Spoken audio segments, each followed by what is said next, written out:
Hello, everyone. Welcome back to yet another political episode. So today's January 6th, and I'll tell you, it's probably the best January 6th we've had ever, and it probably will be. I think it will be the last January 6th we'll ever have, because the left should, and I'm hoping they stop, and they probably won't, stop this January 6th talking points, and they never will, because we know the left, right? We know the Democrat Party, they're going to use this as talking points, but the talking point doesn't work. 2024, the guy who's responsible, quote unquote, for the so-called what happened in January 6th got reelected. And the main talking point was, of course, specifically, Donald Trump was an insurrectionist, etc., etc. That didn't work. And of course, it's January 6th right now. Most people will say, oh, it's just a riot that got out of an event that got out of control.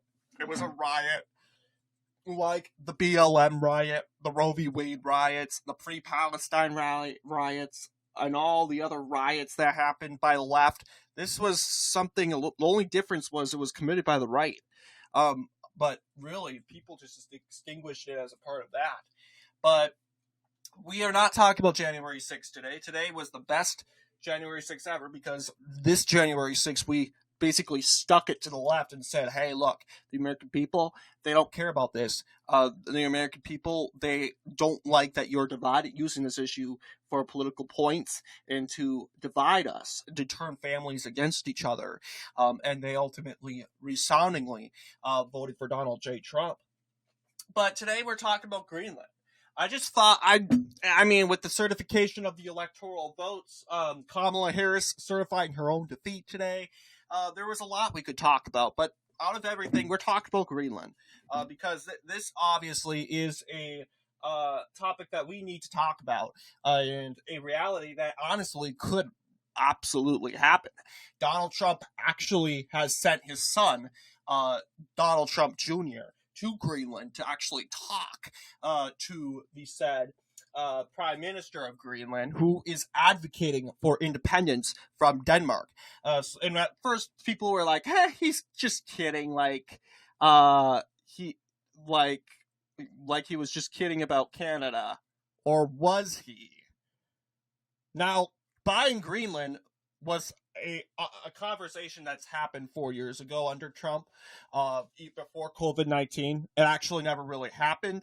But now, Greenland has expressed more urgings of independence. And Greenland, they've never expressed desires to join America. Although, joining America, where we have more freedom than in Denmark, because we need to understand the policies of Denmark. Denmark is a very oppressive country. And I say this with complete honesty and unbiased as I possibly can. Denmark, honestly, is a very repressive country. It is an ally of the United States. It is a part of the West, but that doesn't mean it's democratic. No. The country of Denmark, the Kingdom of Denmark, is very oppressive, very liberal, very socialist, despite being a monarchy. That's just the psyop to help people believe, oh, we're not that far left. But Denmark is literally controlled by a sole political party, and that is the Social Democratic Party of Denmark. Democratic Party Denmark. Yeah, there's a lot of different political parties in Denmark. Ultimately, I don't think it's actually called a social democratic. Well, let's just see what the recent Danish election was. Denmark election. Now, I don't think Greenland can participate in Denmark's elections. We'll see. Actually, they can. Never mind. Yes, they can. You'll see they have their own election there. But then again, some people will say, oh, you're just repressing Denmark. You'll see Social Democrats. They're the sole political party, center-left. They are, of course, you can tell, a part of the European Socialists. The European Parliament of Socialists and Democrats. Some people say, oh, it's not actually socialism. They're right. It's democratic socialism, the socialism that Bernie Sanders is trying to implement. how good and is that? How well is that working out for them? I'm wondering. In Denmark, it's working great. In its territories, not so much. That's probably why Greenland wants out. Now, there are consequences of course, Greenland leaving Denmark and going to the United States. First off, it probably will be a territory. And you will probably not see, of course, in other words, you probably won't see the country be a state. And I don't want it to be a state. First off, I am very critical about giving statehood to all these territories. First of all, the United States is supposed to be the 49, right here. This is the United States. But for some reason, we made Hawaii from a territory to a state. Alaska, a territory to a state. Why did we decide to do that? I don't know. Ask Eisenhower, ask Kennedy, ask these people that decided to give them statehood. Now we have the question, why not? What about Puerto Rico? What about Guam? What about the Virgin Islands? And the question is, should they remain being territories? We just saw the first day of Congress, a bunch of Democrats whining and crying, and boo-hoo whining and crying about these Puerto Rico, Virgin Islands, and them being, of course, island countries, being territories. And, of course, they had to add race to it. They're people of color there. They're being colonized by white Americans. Yeah, of course, this is what Democrats do when they failed to get Hakeem Jeffries into the speakership. So not a surprise, but it's what the Democrats do also. They also add race to it. But here's the thing. I don't necessarily, here's the deal. It's either have it be a territory or I'll let it be independent. You got three likely scenarios for for Greenland, excuse me. You have the country, the territory itself really wants independence from Denmark, and honestly, I'm surprised it's still being owned by Denmark at this point. Everyone has released its own colonies, and Denmark's still holding on to Greenland, despite being a very socially accepting and very socialist, anti-imperialist country. You see how it works? Greenland turns out to be really pushing for that independence. And I'll say it's very late for their independence, but they can still get it. I would say Greenland getting its independence would be the likely scenario. I honestly do not understand why Greenland needs to join the United States. I want to buy Greenland. I'm not against it. Greenland will very well benefit the United States and its national security. First off, we would have more control in the Arctic Ocean. Russia is already expanded. Obviously, they have Arctic Ocean coasts, and they are already in competition with Canada in that region. Now, supposedly, when we buy Greenland, we would have, of course, we would join that I would say that competition in dominating that Arctic Ocean area with ships, and of course, those ships. Of course, we have Alaska too, and obviously that's more only in the Beaufort Sea, though. But you get what we're saying here. Russia and the United States has big competition over, of course, the Bering Sea and in the East Siberian Sea and more of this. But now we would join, ideally, competition in the Arctic Ocean with Greenland. But then again, a country, a territory, you would think, most people would think Greenland's a country. I can guarantee you, most people think Greenland's a country. A lot of people wouldn't know that Greenland is actually a territory owned by Denmark. It's actually a part, quote, quote, it's not a part of Denmark. It's a territory of Denmark. Greenland's more twice as, 10, 12 times, 20 times bigger than Denmark, which is hilarious. But then again, Denmark seemed to be okay with it. What has Greenland done for them in any way? Other than resources? they're not even bordered with Russia. So then again, why do you need Greenland? We need Greenland. It's actually closer to us, too, and it would be very compatible with Russia and all that stuff. National security. We literally have drones coming out of the Atlantic Ocean. We don't even know where these drones are coming from. No answer? No response? Are they our drones?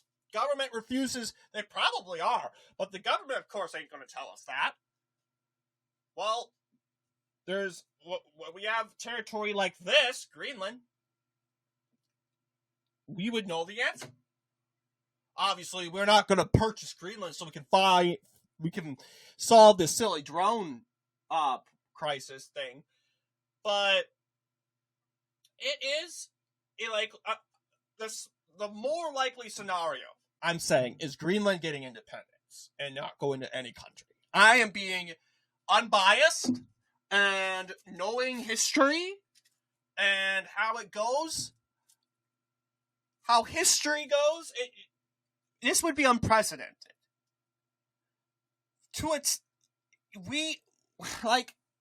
During the Cold War, Northern Africa. Did Northern Africa go to the British? France, obviously, there was a process of decolonization. Now, part of the decolonization was revolts, like in Algeria. There was a revolt against French rule there in the 60s. But what ultimately happened? Some countries, France gave up.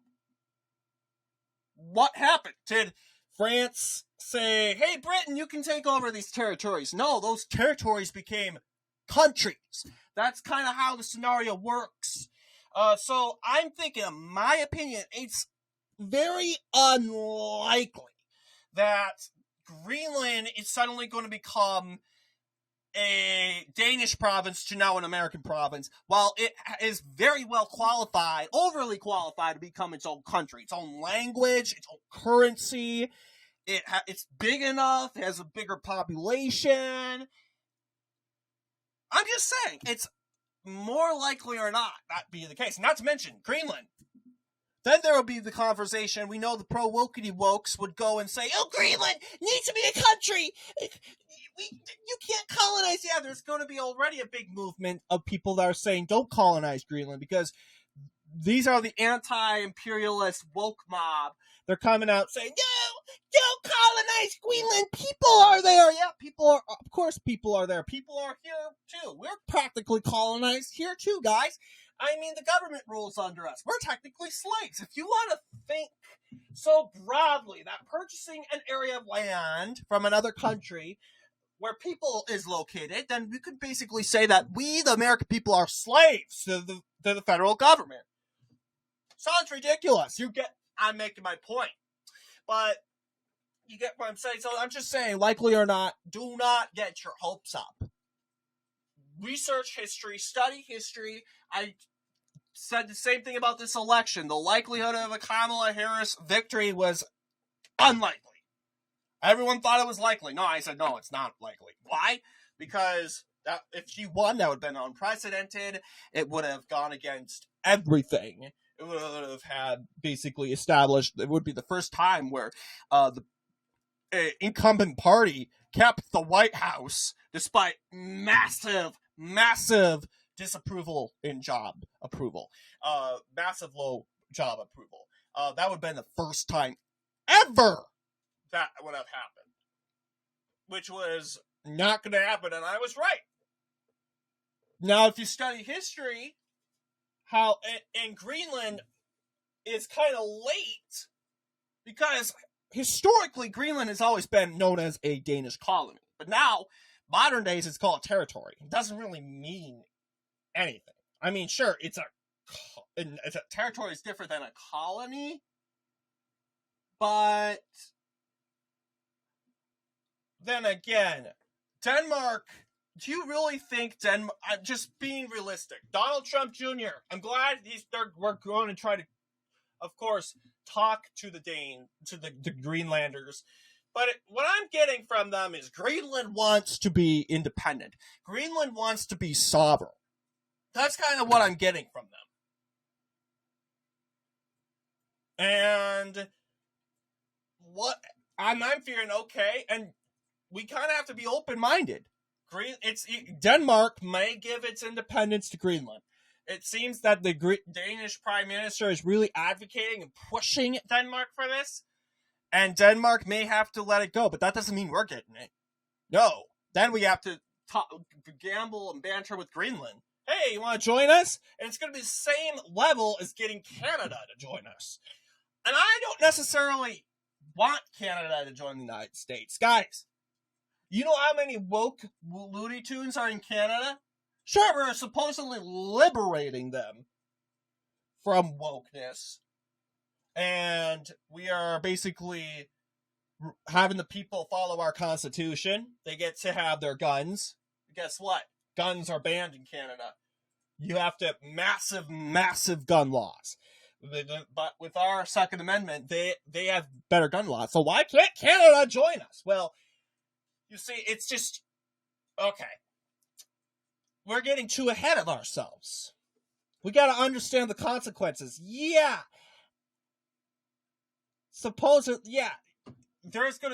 Canada can't, first of all, be the 51st state. It's too big, guys. It won't be the 51st state. If Canada were to join the United States, it would be divided.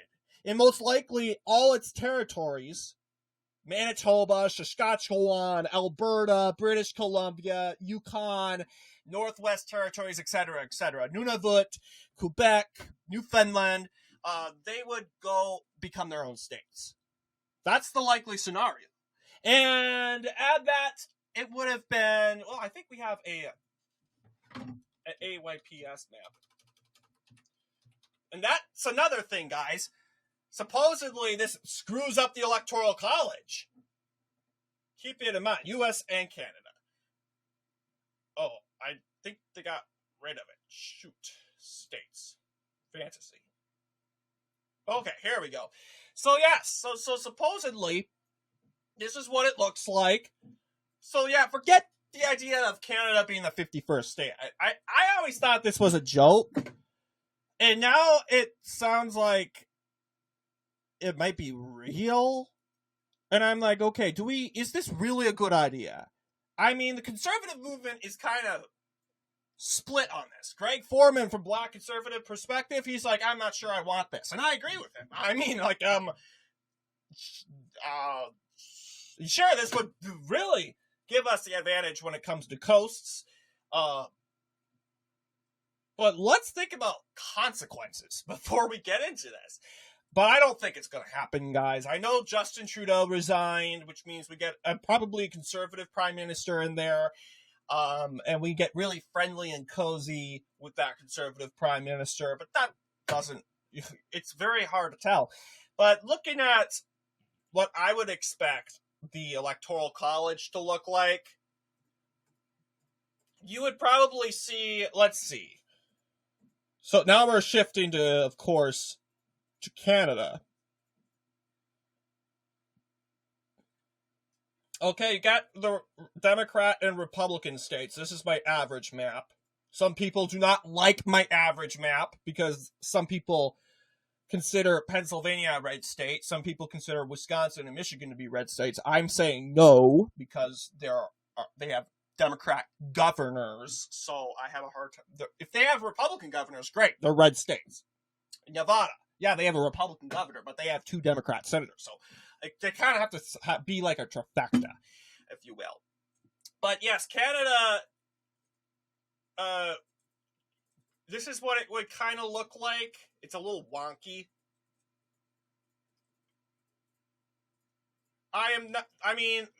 Up here tends to be very liberal. Nunavut, Yukon, those northern territories, very liberal. But I think if these territories, it's changing now that they just got rid of Justin Trudeau, I would believe these territories would go conservative. And it would kind of look like this, to be honest. Oh yeah, we can't forget about this. St. Edward. There's more territories. Hang on. Yeah, Canada has tiny area. Okay. Oh, we forgot about Hawaii. Duh. All right. So yeah, and supposedly by electoral college, I'm not going to screw around with it. Well, this is supposedly what a map would look like. Looks great. Yeah, you could make that argument, but obviously politics changes. Supposedly, we would have to break a lot of woke people in Canada. We've got to remember the liberals in Canada will probably revolt. Why? Because they do not like our abortion law that we allow every state to, of course, choose its abortion laws. Not to mention they don't like our LGBT laws.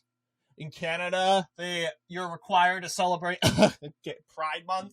And now that the United States is coming out against child sex surgeries for minors, we might ban that.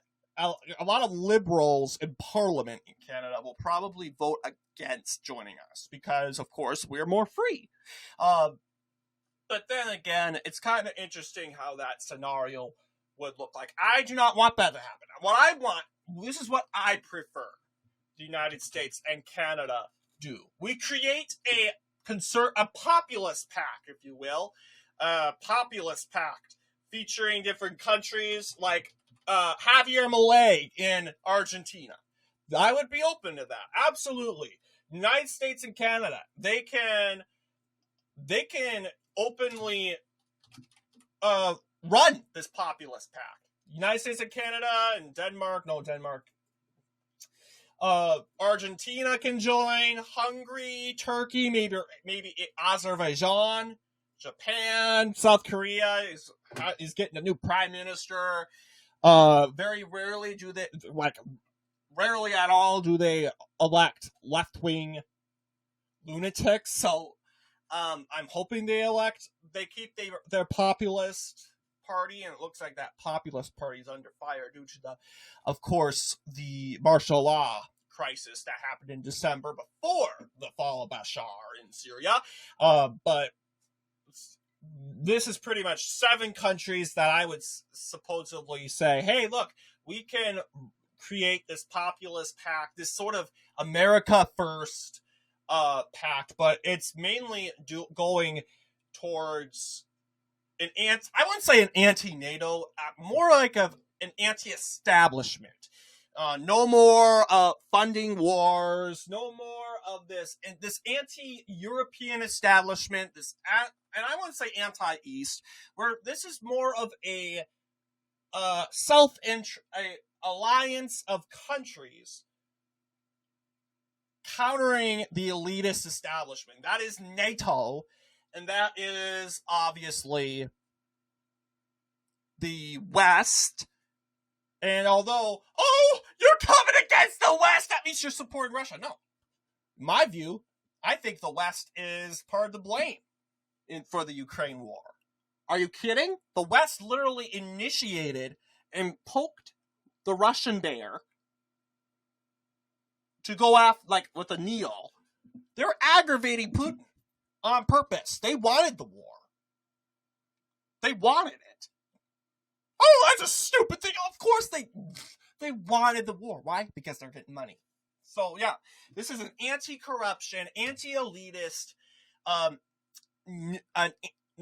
anti-West and anti-East alliance. We are a middle alliance. We are a populist pact, serving the interests of the people. This is what I would be mainly in support of. And having people like Javier Milei, Viktor Orban, and Donald Trump running this populist pact. This obviously, I would be supportive of this. I would love it. And maybe India, because you got Modi from India. They're pretty populist also. So you got 8 countries. I would definitely be in support of it. This is more likely.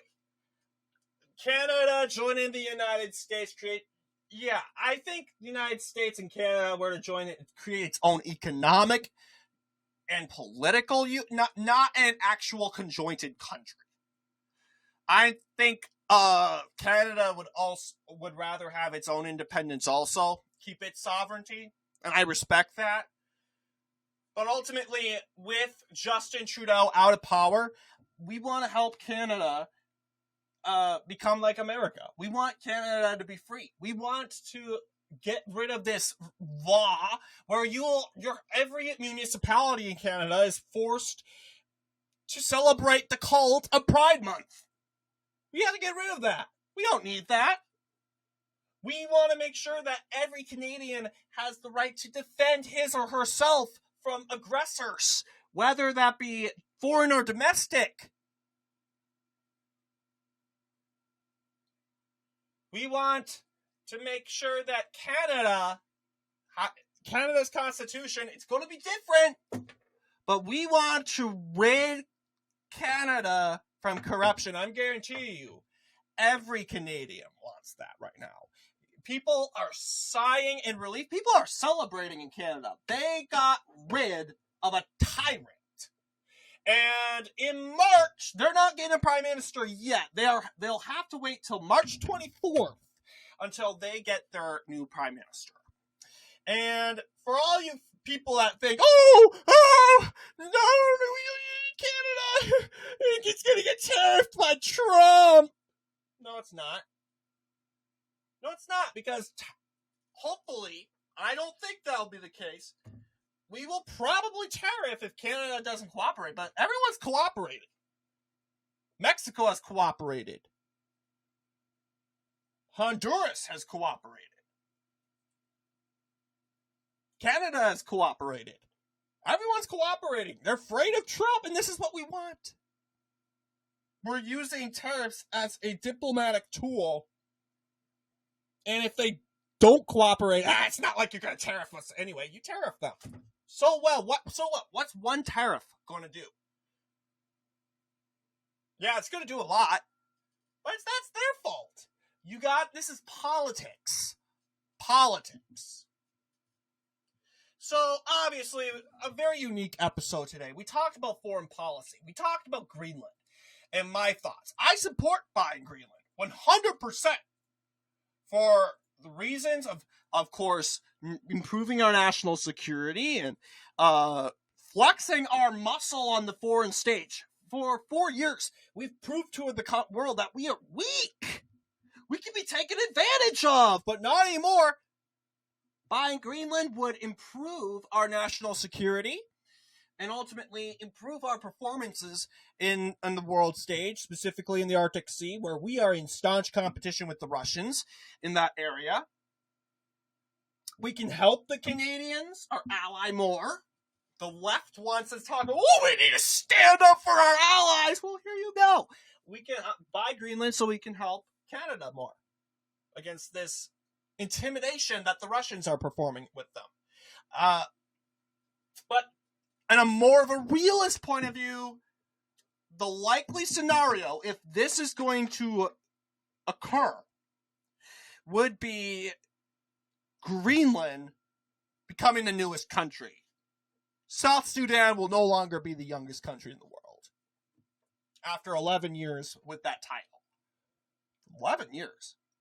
But yeah, that would be, in my opinion, the most likely outcome. Why?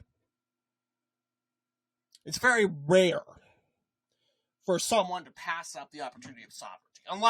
Unless there's some sort of domestic and foreign threat that you are relying on another power to do the defending for you.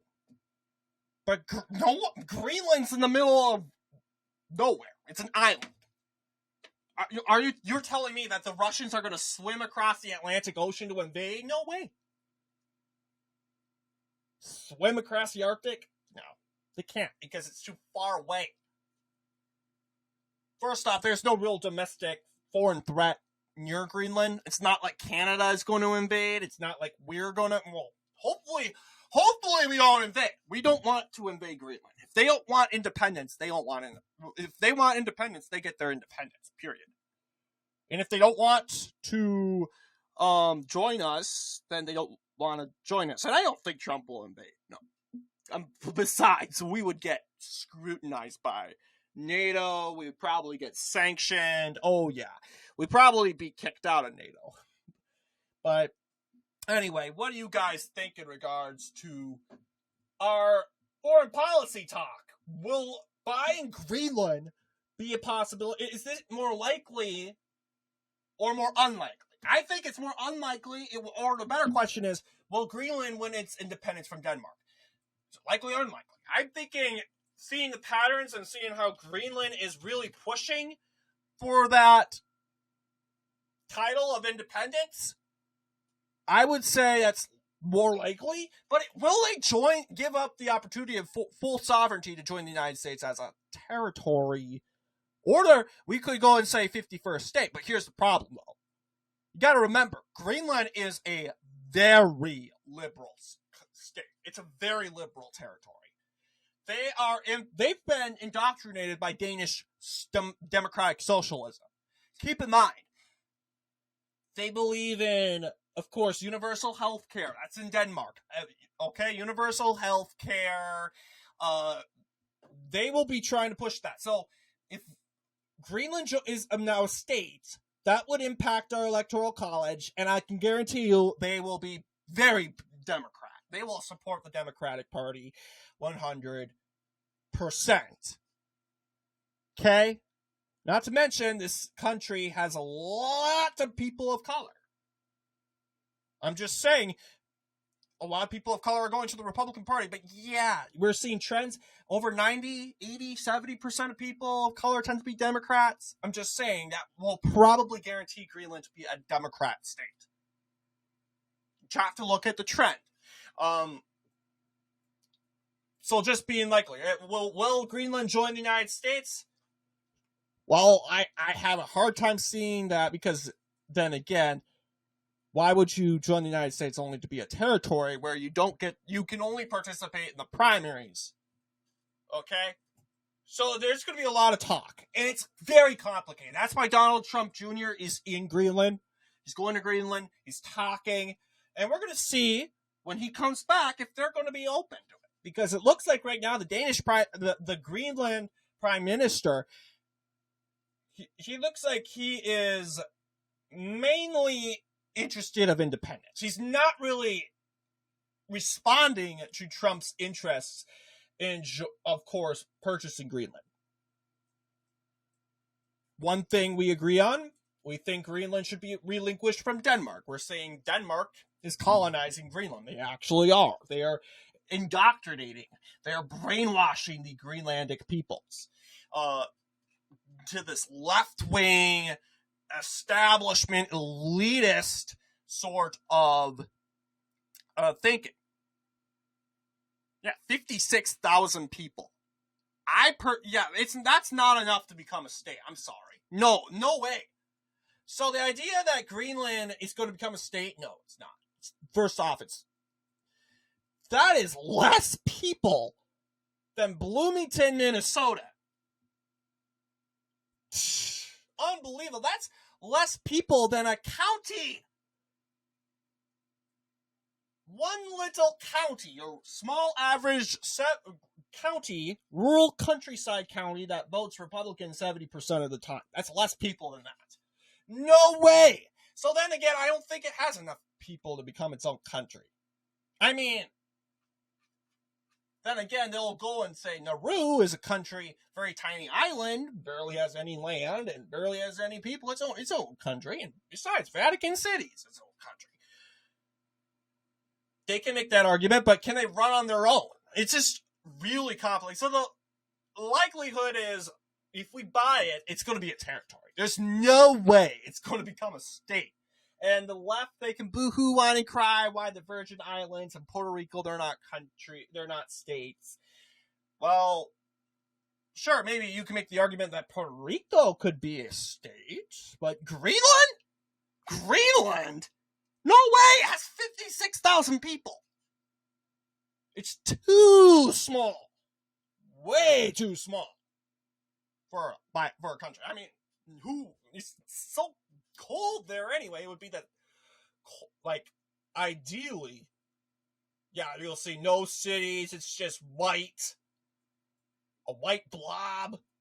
And supposedly these cities aren't right here. They're in the coasts.